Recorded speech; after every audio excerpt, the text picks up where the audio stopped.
Amanda, kakak atau teteh boleh. Saya bisa manggil ke Kak Hilda siapa ya? Oh, Hilda saja.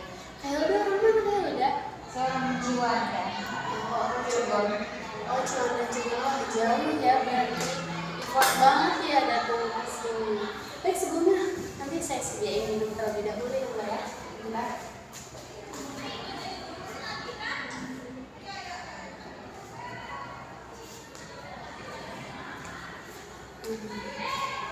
Baik Mbak, ini boleh diminum dahulu karena memang kan perjalanan yang lumayan jauh, mungkin sangat amat menguras tenaga ya, maksudnya boleh diminum dulu.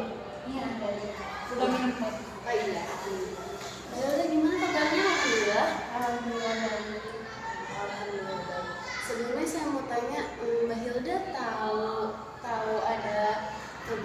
tahu ada proses konseling, informasinya dari mana ya?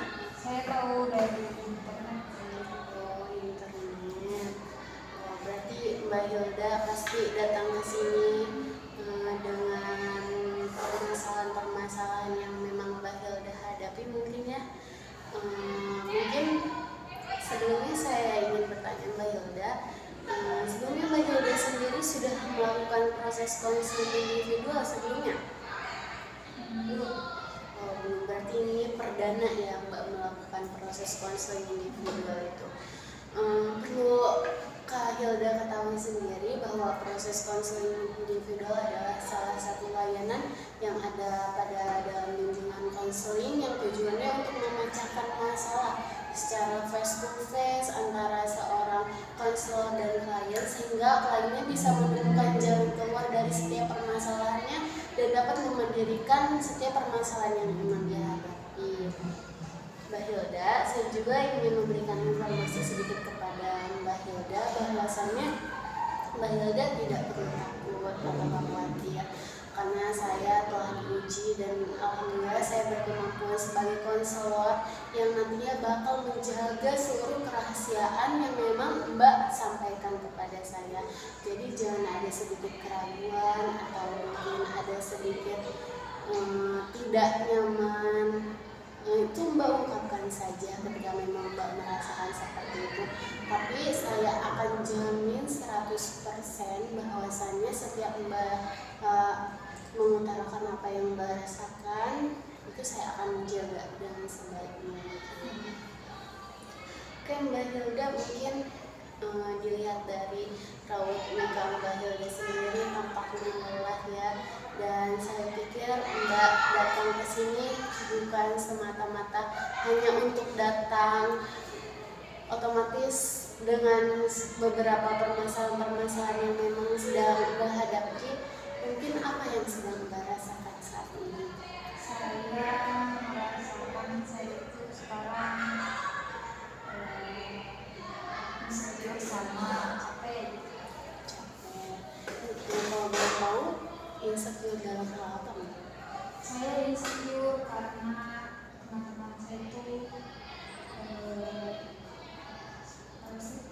kayak penampilannya sudah berbeda gitu, terus lagi dari apa ya, segi akademisnya juga berbeda juga. Tadi ada dua faktor yang memang sedang Mbak alami saat ini, yaitu capek dan insecure. Dan tadi sudah diungkapkan bahwasannya Mbak itu merasa insecure terhadap teman-teman Mbak yang memang mungkin dia berpenampilan lebih dan mempunyai pemikiran yang mungkin lebih. Tapi dari segi satunya lagi Mbak itu capek dalam hal apa nih Mbak? Saya itu capek karena sekarang tuh saya banyak tugas. Karena gimana ya, saya itu gak bisa ngatur waktu juga gitu kan.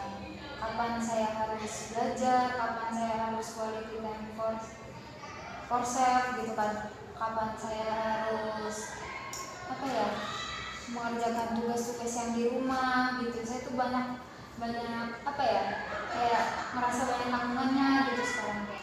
Udah makan kuliah lagi kan sekarang, habis ini berarti UAS, banyak tugas di rumah, kayak beres-beres terus gitu kan. Nah di situ juga kan kayak kepotong juga dari ngerjain tugas gitu. Terus lagi ngerasanya kayak tugas tuh nggak selesai karena kepotong-potong aja gitu. Terus lagi di sisi lain saya juga kan punya job ya gitu, job. Nah dari job itu saya tuh kayak saya ini pengen belajar gitu sebenarnya, tapi saya juga butuh job ini, butuh uang ini. Jadi saya bingung, capek gitu, rasanya saya ini kayak mentang-manting tapi nggak ada hasil gitu loh. Gimana ya, capek. Intinya yang sedang dalam ini lebih ke capek batin dan capek fisik ya Mbak. Tapi ada satu hal nggak sih yang memang benar-benar kayak menekan Mbak sampai Mbak merasa kayak capek banget? Ada satu hal ya itu tugas itu kayak belum selesai itu, kalau selesai tugas itu kayak masih ngebeban gitu di pikiran, di tenaga saya juga gitu. Belum bisa ngontrol waktu lah itu kapan saya harus belajar. Saya ini kalau dibilang kalau emang dibilang tugas tuh dibilang gampang tugas itu, tapi niatnya yang susah gitu, ngumpulin niatnya yang susah. Terus lagi kalau udah dipikir nih ini tugasnya nih saya bakal ngerjain tugas ini sampai sore harus sudah selesai gitu. Kalau enggak nargetin lah gitu, tapi saya nggak sesuai gitu sama target itu. Nah itu karena emang faktornya ke belakang lagi kayak itu, kayak susah ngebagi waktunya gitu. Ketika saya udah ngebuka laptop tapi saya masih bingung apa yang harus saya lakuin. Padahal di situ saya udah nargetin saya sore selesai, malam selesai. Terus saya bingung karena emang banyak yang harus dipikirkan gitu setelah tugas. Oke, tadi katanya dari yang Mbak rasakan dan apa yang Mbak ceritakan tadi mengenai tugas yang memang sangat membebani diri Hilda sendiri. Tapi pernah nggak Mbak mencoba kayak satu hal gitu yang memang buat memanage itu semua? Karena memang di sini kan permasalahannya Mbak itu sulit untuk memanage antara mungkin pekerjaan, tugas kuliah, dan tanggung jawab sebagai anak pada orang tuanya. Pasti itu sulit kan. Tapi Mbak pernah mencoba sesuatu yang memang berbeda nggak dari diri Mbak? Mungkin kayak entah itu Mbak mencoba kayak saya harus merubah apa gitu toh agar saya tidak seperti ini. Sebelumnya Mbak pernah mencoba? Saya belum pernah mencoba sih karena emang saya masih bingung, nggak tahu saya harus ngapain. Tapi Mbak sendiri sempat pernah berpikir nggak? Sebenarnya saya itu di dalam hati nurani saya itu pengen seperti ini. Sempat pernah berpikir? Ya pernah berpikir. Saya tuh pernah berpikir saya ini amat gitu. Saya tuh dari kemajuan. Terus lagi kalau emang mau ya kalau emang kamu mau selesai ya kerjain. Kalau emang kamu mau apa sih di rumah beres ya kerjain juga, tapi kamu harus bisa bagi waktu gitu. Waktu kamu nih kalau beres-beres sore gitu, kalau enggak pagi gitu kan. Nah waktu tugas itu dari pagi sampai sore gitu. Kalau enggak siang sampai asar gitu. Nah terus sampai malam juga kan. Tapi kadang ya saya tuh merasa terganggunya begini Kak, gini saya tuh lagi nugas ya, baru jam 2 lewat setengah 3. Nah saya tuh udah niatin nih saya harus beres, tapi malah diberesin dulu gitu. Jadi saya tuh kayak jadi nggak efektif lagi saya belajar. Dan itu tuh bisa keganggu juga Kak.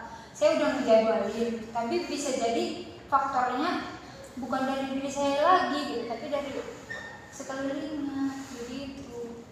Kalau misalnya permasalahan seperti itu, Hilda sendiri pernah mencoba untuk, karena memang mungkin di rumah itu ya posisinya. Kalau di rumah mungkin tidak efektif, tapi kalau sendiri pernah mencoba ke tempat hal yang memang bukan di rumah nggak sih? Maksudnya entah nugas bukan di rumah gitu, sehingga itu waktunya lebih efektif lagi. Atau mungkin ya kita sebagai anak karena memang kita posisinya di rumah gitu, selain tanggung jawab sebagai seorang mahasiswa, kita juga masih punya tanggung jawab sebagai kakak dan sebagai anak pada orang tua. Tapi dari hal dan sisi itu Mbak pernah mencoba kayak Berarti kalau misalnya memang saya mengerjakan di rumah, saya nggak efektif nih. Saya mencoba kerjakan di entah di luar rumah, entah itu di tempat mana. Mbak pernah mencoba seperti itu nggak? Pernah nyoba gitu. Saya tuh mau ngerjain tugas nih pokoknya di rumah. Contoh di rumah saya ini harus selesai resumen atau selesai materi apa ya di rumah. Nah sisanya saya bakal kerjain itu nanti waktu di kampus. Jadi saya ini kayak lebih utamainnya di kampus gitu. Kadang tuh di rumah tuh ya di kampus tuh kadang ngerjain gitu. Kadang juga di kampus gak efektif ya, namanya juga banyak orang gitu. Ditanya nanti ini ngobrol lagi. Nah itu yang buat gak efektif. Tapi better gitu. Saya di kampus kelihatan gitu. Hasilnya tuh ada kelihatan. Tapi kalau di rumah ada hasilnya tapi nggak maksimal gitu. Kenapa ya gitu? Makanya saya itu lebih ke kampus kalau buat ngerjain tugas. Tapi kadang juga saya tuh kadang di kosan gitu. Tapi kalau di kosan tuh gimana ya? Melihat bantal atau apa tuh pasti tidur gitu. Makanya saya bingung kalau misalkan di kosan. Saya kan lebih banyak waktu di kosan dibanding di rumah. Kalau di rumah itu paling 3 hari, kalau di kosan 4 hari gitu. Nah di situ tuh sebenarnya saya pengen gitu nyempetin waktu di kosan itu. Tapi gimana, susah kadang merasa capek juga kalau tugas masih numpuk belum dikerjain gitu. Ya udahlah dibawa aja ke kampus gitu, nanti di kampus dikerjain. Meskipun emang kurang efektif juga sama, tapi seenggaknya saya bisa nyicil tugas saya begitu dibanding gak sama sekali kan gitu kan. Udah gitu lah intinya mah. Ya berarti dari permasalahan yang memang dialami oleh Hilda sendiri, Hilda sudah menyadari gitu keefektifan belajar Hilda di mana? Sudah menyadari sih. Ya pengennya di tempat yang sepi. Tapi memang susah tempat yang sepi. Terkadang kita juga butuh teman buat nyari inspirasi lah gitu. Kadang paling saya tuh butuh teman satu, kalau enggak 2 orang yang bisa ngebantu saya gitu. 1 atau 2 orang yang emang saya ini mau nanya biar ada yang jawab, ini boleh nggak sih? Nah itu saya bisa efektif. Tapi kalau misalkan rame gitu banyak orang itu kayak kemana-mana matanya, pikirannya kemana-mana, pikirannya udah mah ya otak berjalan, pikiran kemana-mana, suara ini, jadi nggak bisa masuk gitu, percuma aja gitu. Oke, berarti dari Hilda sendiri sudah menemukan ya maksudnya tempat yang memang efektif, tapi harus dibarengi dengan siapa, dan memang mungkin Hilda juga sudah mengklasifikasikan ya kalau misalnya saya di rumah mungkin saya bisa mengerjakan tapi itu nggak akan 100% efektif. Mungkin di tempat manapun yang notabene itu ramai itu kita nggak mungkin efektif, tapi seenggaknya mungkin benar kata Mbak Hilda tadi, lebih better saya itu lebih nyamannya di kampus ketimbang harus di rumah atau di kosan. Berarti di sini sudah terlihat ya Mbak Hilda bahwasannya Mbak Hilda ini lebih nyaman mengerjakan di kampus dengan teman-teman yang memang mungkin beberapa orang yang bisa membantu Mbak Hilda sendiri ketimbang itu di rumah dan di kosan. Nah, hal apa yang bakal Mbak lakukan nih setelah Mbak mengetahui ini? Berarti saya itu lebih efektifnya di kampus nih. Kedepannya Mbak bakal bagaimana? Walaupun memang keefektifan itu tidak mencapai 100% ya. Kedepannya Mbak bakalan bagaimana nih? Kayak langkah yang Mbak ambil nih, karena memang sudah kan permasalahannya tadi karena Mbak capek, katanya capek karena tugas itu nggak pernah beres-beres ketika Mbak mengerjakan di kosan atau di rumah. Lebih efektif walaupun tidak 100% Mbak Hilda mengerjakannya di kampus. Nah, hal ke depan yang memang Mbak Hilda akan lakukan itu seperti apa nih? Karena memang sudah mengetahui nih jawaban dari permasalahan Mbak Hilda sendiri, bahwasannya Mbak Hilda lebih mudah mengerjakan tugas di kampus gitu. Kedepannya Mbak bakal kayak gimana nih untuk memanage semua tugas itu? Saya tuh kedepannya pengennya ya dapat, sebenarnya nggak masalah mau di mana-mana juga. Yang penting nggak terganggu lah gitu. Saya nggak banyak ngomong gitu tuh dan terhindar dari bantal gitu. Sebenarnya gampang nyari tempat yang efektif, cuma emang kadang susahnya ya dari sekelilingnya gitu. Dari sekelilingnya nih kayak gimana? Contoh di kampus saya bisa efektif walaupun gak 100% dan butuh orang-orang yang emang siapapun itu 1 atau 2 orang gitu yang bisa saya tanya gitu. Saya tanya ini bener apa enggak, bukan menjatuhkan ya, saya nanya gitu, ini boleh enggak begini gitu. Nah, terus saya nggak matok saya harus di kampus, enggak, sebenarnya di rumah juga bisa gitu, tapi saya di rumah memang kurang efektifnya seperti itu yang kemarin yang tadi itu saya bilang kayak susah gitu di rumah itu kayak udah emang gak ada orang gitu yang paham kan salah satunya, terus lagi kayak harus ngebagi waktu sama pekerjaan rumah juga, jadi itu yang buat gak efektif gitu. Tapi kadang walaupun di rumah juga ngerjain walaupun sedikit ya, tapi nggak terlihat gitu, nggak puas lah sama hasilnya, ini masih kurang apa ya gitu. Ini masih kurang apa ya gitu. Nah efektifnya itu saya waktu di kampus saya nanya ini benar nggak sih, nah itu baru terlihat tuh hasilnya. Nah gampang ngerjainnya tapi emang niatnya yang susah, kadang butuh teman yang emang bener-bener paham nih kamu nih kayak begini orangnya. Udahlah kadang kalau saya misalkan lagi pengen kerjain gitu, pengennya ya yang jangan terlalu rame gitu, ada walaupun rame juga bisa tapi nggak masuk gitu. Pusing sendiri jadinya saya. Tapi kalau misalkan 2 orang atau 3 orang, 3 orang ke saya ya, yang 1 orang misalkan ya berarti 2 orang ke saya, 3 orang ke saya gitu. Jadi orang teman-teman saya ini cuma 2 maksimalnya.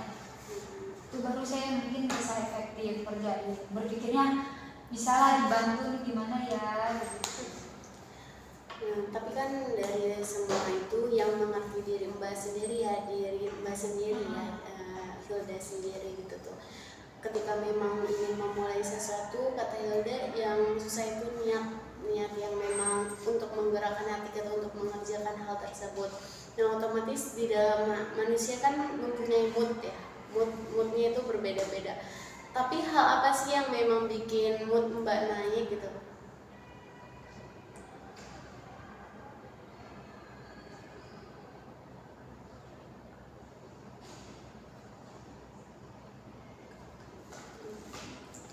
Hal apa yang membuat Mbak itu bisa moodnya itu bisa naik? Saya tuh bisa sih buat naik dari ketawa, bisa juga Maksudnya. Tapi kayak bercandaan gitu. Itu bisa bikin moodnya naik. Tapi nggak belajar. Iya, saya tuh bisa naikin mood saya, tapi tanpa saya harus belajar gitu. Di samping belajar itu saya harus naikin mood saya dulu. Bukan pas saya belajar saya naikin mood gitu. Jadi saya sebelum belajar, sebelum saya nugas, sebelum saya megang laptop nih, pastiin dulu hati saya ini tenang, ya itu kan bercandaan, gitu, ketawa-ketawa. Selain itu juga bisa ya karena saya pengen sama sesuatu yang mungkin saya lagi pengen makan apa gitu yang pedes, saya tuh lebih ke pedes sih, lebih sukanya, jadi bisa fresh gitu pikiran saya tuh, jadi lebih kalau emang lagi bad mood ya solusi, kalau udah gak ada solusi akhir, solusi yang tadi ketawa itu ya makan pedas. Itu salah satu hal yang memang dapat meningkatkan mood Hilda sendiri ya untuk memulai suatu pekerjaan entah apapun itu. Nah dari jawaban yang memang Mbak tadi sampaikan sudah mengetahui ya jawabannya, maksudnya Mbak lebih dominan kemana, Mbak lebih suka kemana, hal yang memang bikin Mbak senang itu seperti apa, mungkin itu sudah terjawab semuanya. Mungkin karena memang kontrak pertemuan kita ini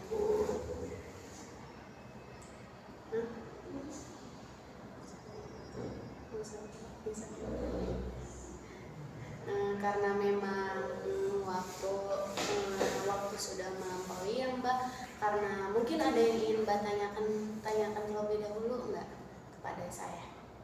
Saya ini mau minta solusi gitu dari Mbak. Gimana ya? Saya belum nemuin saya bisa ngatur waktu saya waktu di rumah. Oh, belum bisa menemukan, karena memang kan tadi dari Mbak sendiri sebenarnya sudah ada jawabannya Mbak, karena memang di rumah itu sebenarnya bisa efektif, cuman karena mungkin terbagi-bagi sehingga keefektifan itu jadi buyar gitu tuh.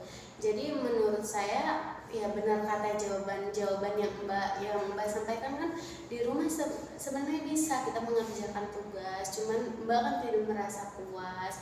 Mungkin Mbak sendiri bisa seperti mengerjakan tugas di rumah, mungkin karena memang kalau misalnya melihat ketidakpuasan atau tidak, yang namanya manusia ya Mbak, maksudnya pasti merasa tidak puas karena bisa menempatkan saja gitu tuh, bisa menempatkan saja.